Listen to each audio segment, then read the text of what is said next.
Any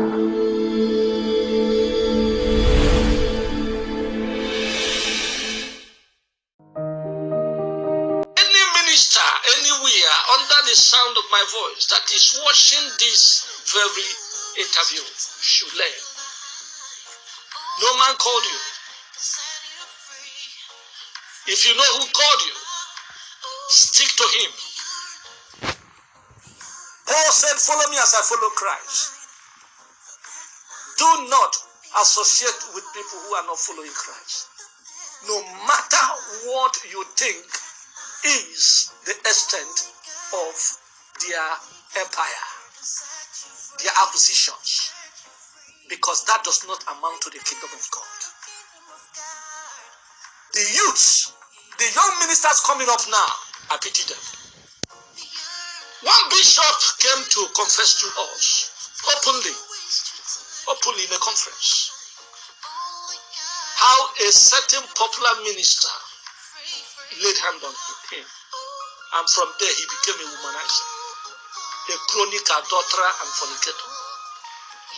His marriage, his ministry, his life almost was destroyed. He laid hand. He wanted anointing. Is it man that anoints? Papa lay hand on me. Mama lay hand on me. And sometimes you won't know his leg that laying on you, you think his hand. And say after they have laid hands on him, he was finished. It cost him so much.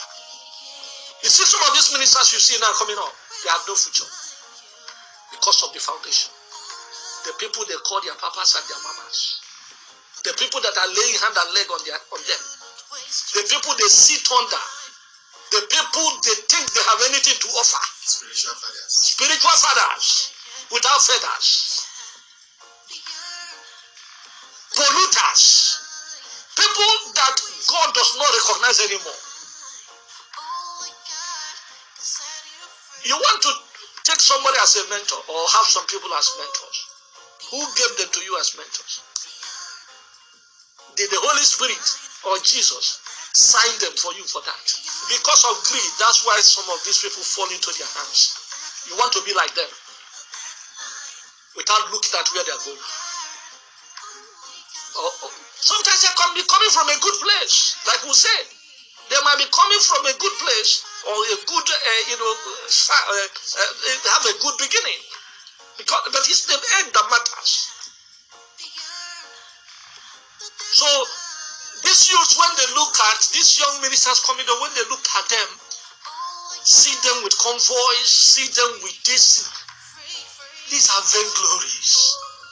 These are not the real thing. Are you seeing Christ in it? Who are you seeing in the whole thing? Ministers that sleep with women more than 30 politicians. Who are you seeing in this character?